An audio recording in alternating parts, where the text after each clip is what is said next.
Hi అండి, welcome to Anita foods. ఈరోజు నేను ఫిష్ ఫ్రై ఎలా చేయాలో చూపిస్తున్నాను. దీనికోసం ముందుగా 1 కేజీ చేపలు తీసుకుని కొద్దిగా నిమ్మరసం వేసేసుకుని ఒక 2 టైమ్స్ బాగా కడిగేసుకోండి.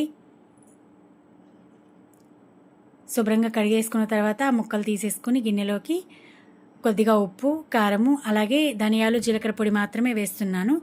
కొద్దిగా అల్లం వెల్లుల్లి పేస్టు, అలాగే కొద్దిగా నిమ్మరసం వేస్తున్నాను. ఈ ఉప్పు, కారం ఇవన్నీ కూడా మీరు తీసుకునే చేప ముక్కల క్వాంటిటీని బట్టి వేసుకోవాలన్నమాట. సో ఇలా వేసేసిన తర్వాత ఆ ముక్కలన్నిటికీ పట్టేలాగా బాగా కలిపేసుకోవాలన్నమాట చేతితోటి. కలిపేసుకున్న తర్వాత మూత పెట్టేసి ఫ్రిడ్జ్లో అయినా పెట్టుకోండి, లేదంటే బయట అయినా 1 అవర్ ఉంచేసేయండి.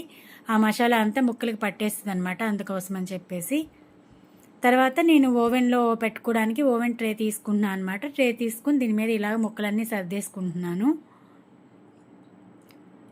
మీరు స్టవ్ మీదైనా చేసేసుకోవచ్చు. ప్రాసెస్ అయితే సేమ్ ఇదేనండి. చాలా బాగుంటుంది టేస్ట్గా. ఎక్కువ ఆయిల్ కూడా అవసరం లేదు. ఒక 2 స్పూన్లు వేసేసుకొని ఇవి పెనం మీద పెట్టుకొని మూత పెట్టేసుకొని 1 నిమిషం మగ్గించుకొని తర్వాత అటు ఇటు తిప్పేసుకోండి. నెక్స్ట్ వీడియోలో చూపిస్తాను అలాగా. సో ఇప్పుడు ఓవెన్లో పెట్టేసుకుని ఒక మీడియం హీట్లో ఒక 10 మినిట్స్ పెట్టేసుకున్నాను అనమాట. ఈ ఫిష్కి ఎక్కువ హీటు అది అవసరం లేదు, తొందరగా ఉడికేస్తాయి. సో మన ఫిష్ ఫ్రై రెడీ అయిపోయింది. Thank you so much for watching my video. Like, share, subscribe my channel.